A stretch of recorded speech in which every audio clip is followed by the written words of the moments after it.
Well, welcome back to our video series entitled, Do You Want to Heal Fast or Slow? I'm Dr. Miner. Today we're going to talk about how to eat your way out of pain. Didn't know you could do that, did you? Well, I didn't realize it at first either, even though I'd gone through microbiology, nutrition classes, rehabilitation courses, taking all kinds of educational things, but it wasn't until I really... I guess it was in '92 when I took a course in rehabilitation. It was a year-long certification course, and one of the teachers there was Jeffrey Spencer. He was an Olympic cyclist. He didn't win any medals, but he competed, and that's a big deal to me. He developed a really unique practice as a chiropractor after he got out of the cycling business. He would have these elite athletes. He was in touch with lots of them through his own competitiveness and being in the Olympics and all that. But for instance, there was a guy who was a motocross racer. He was in a race up in Wisconsin. This is at the World Championship level or AMA level, whatever it was. But he was a big time racer, and he crashed and burned on a track up there. And what he did was he flew out to Dr. Spencer's house and stayed with him. It's a part of his practice. He developed this unique thing, charged him a whole bunch of money, and he would treat them all day. He'd give them ultrasound treatments, myofascial release, chiropractic adjustments, electric muscle stimulation, everything he could to get them to heal fast. But the unique thing to me was he fed them. He cooked for them breakfast, lunch, and dinner and gave them snacks in between, not only to keep their weight up and keep themselves in shape, give them the protein they needed, but also to give them anti-inflammatory foods that would cause them to heal faster. And I think that might have been the start of my transformation into looking for ways through food, through diet, and not just exercise and all the treatments, but through the food itself to help people get better as fast as they possibly can. So we want to talk a little bit about what food is first off. So food is made up of 5 things. You've got carbohydrates, fats, and oils, which are made up of fatty acids, and the proteins, which are made up of amino acids, and water are the macronutrients. That's the big chunks of food. That's like 99.5% of the food. Now, the other part of it is the micronutrients, vitamins, minerals, and the phytonutrients. Phyto meaning plant. So these are plant nutrients. It turns out that the plant nutrients, what's interesting is like what makes a blueberry so dark blue or purple almost is the pigments that they're made up in there.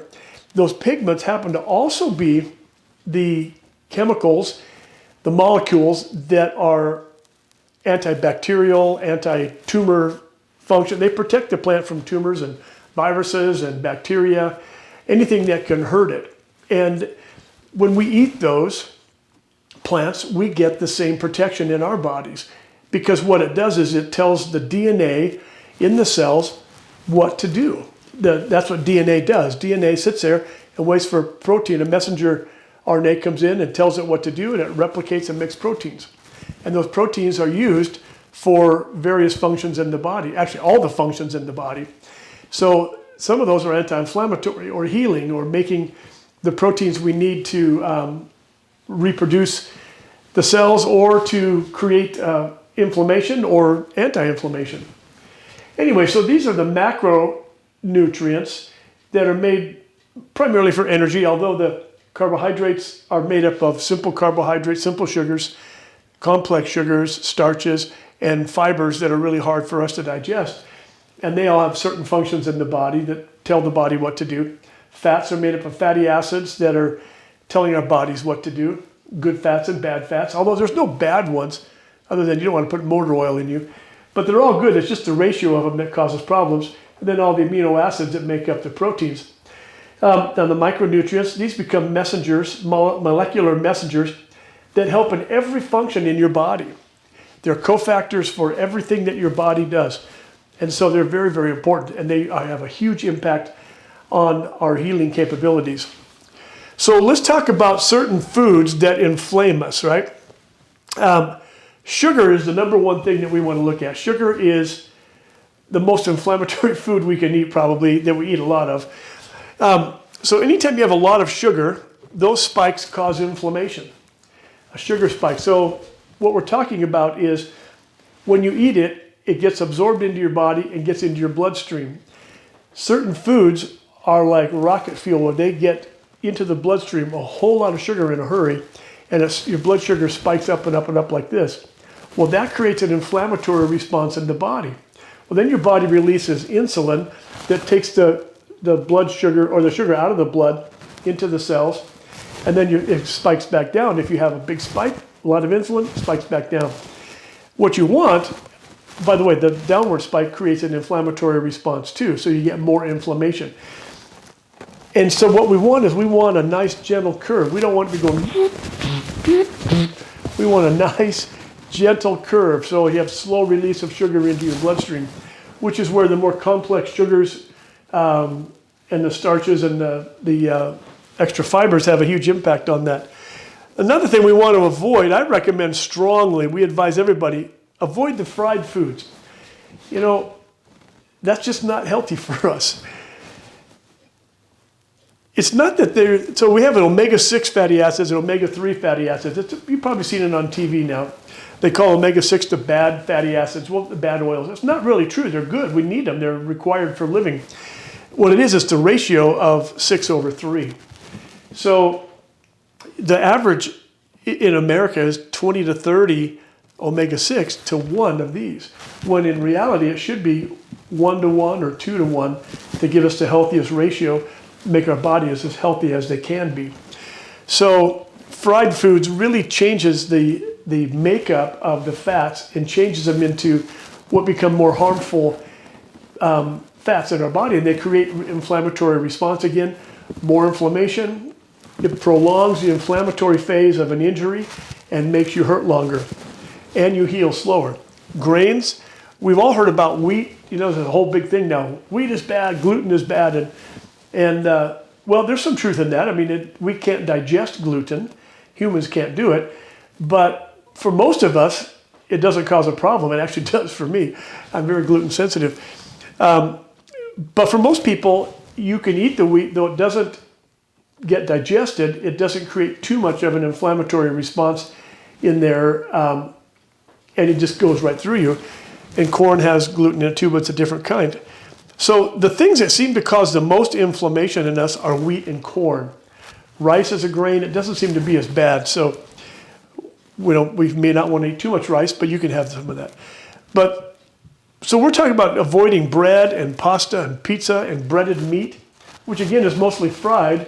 And so now you've got wheat and the bad oils creating problems. Pastries, toast, chips, tortillas, and potato chips fall in there too, because they create an inflammatory response, because usually the oils are changed and they are inflammatory. And all those simple sugars from the potatoes being processed like that create a sugar spike in you as well. And dairy's another one. There's a lot of people that are like lactose intolerant. We know they have problems already. Having lots of that can actually increase more inflammation. Everything that we're looking to do is to lower the inflammatory load on the body. And since dairy has that kind of a reaction in us that it creates a little bit of inflammation, a little bit, avoiding that will keep your inflammatory load down. There's a protein called casein that acts just like wheat in a lot of people, so it's hard to digest that as well. And that can react with the wheat as well. So sugar's the biggest thing. Cut down on your sugar. Don't eat a lot of candy. Don't eat a lot of sweets.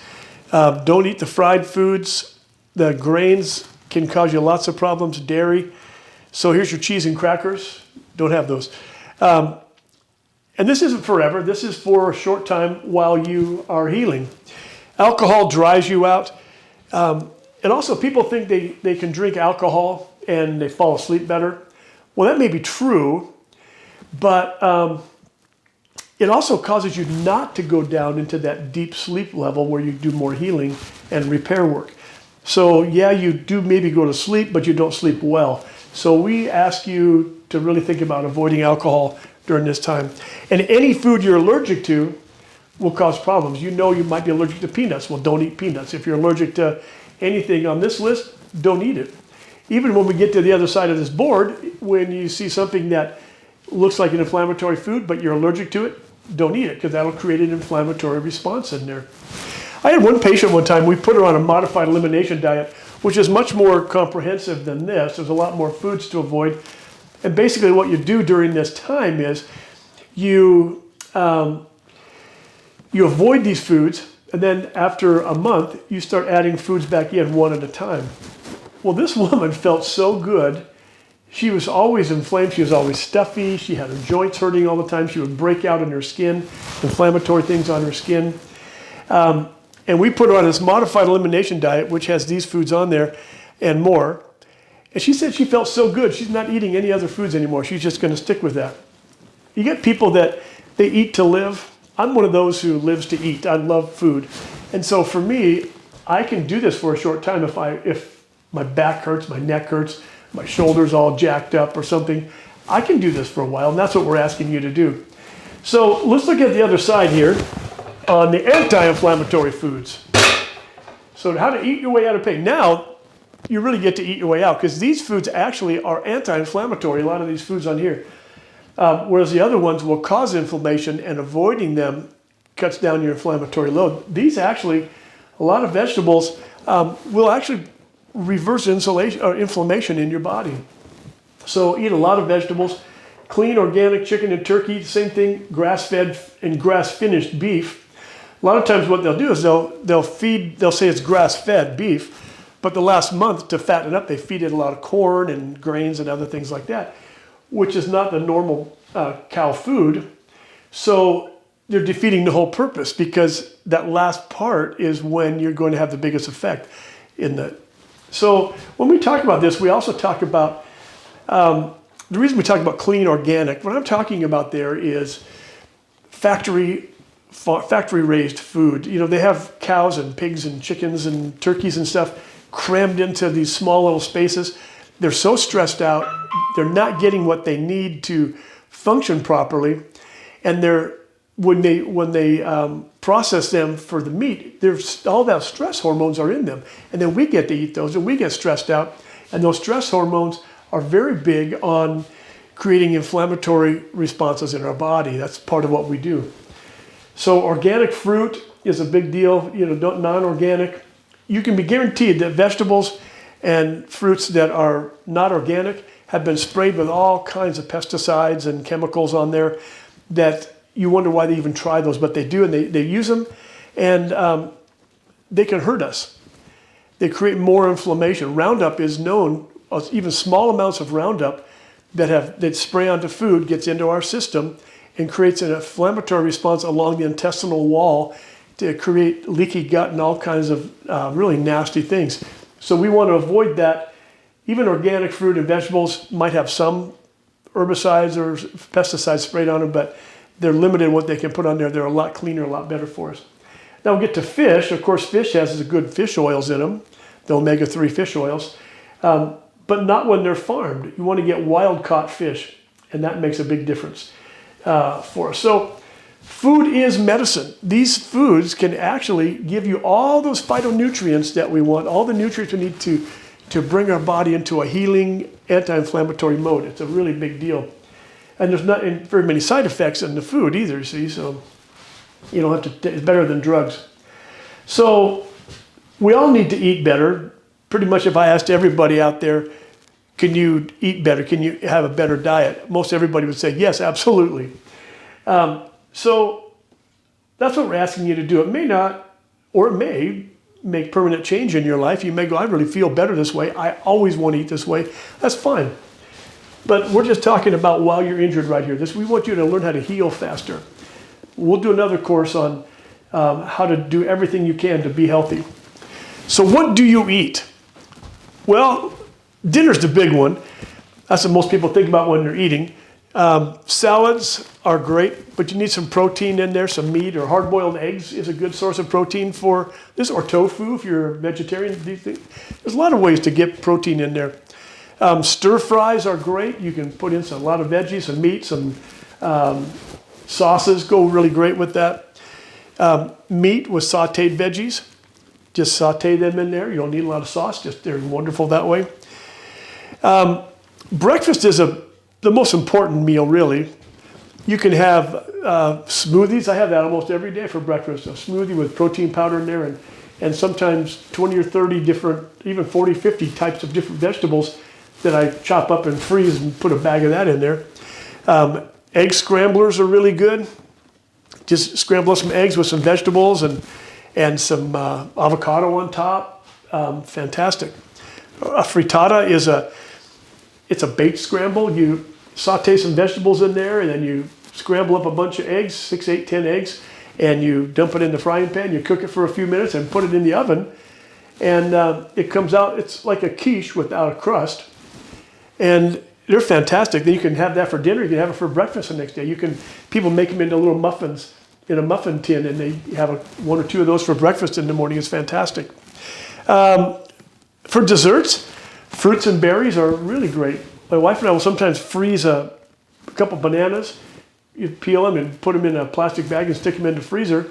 And you pull those out and put some berries and nuts and strawberries, blackberries, whatever we have, and eat those. And it's like a sundae without the ice cream. And it's very healthy and it's very satisfying. Now for snacks, people are really concerned about that. Hard-boiled eggs are a great snack. They're easy to get ready ahead of time, and they're easy to just peel it and eat it. That's a good snack. Peanut butter with apples or carrots, or almond butter, cashew butter, nut butters, any kind of nut butter. But with a chopped up apple and some carrots or celery. Nuts by themselves are great. 10, 12, 15 almonds, walnuts, cashews. It's a great snack. Which reminds me, one of the things that is key to this whole thing, to being satisfied, because you're going to be eating differently if you're doing this.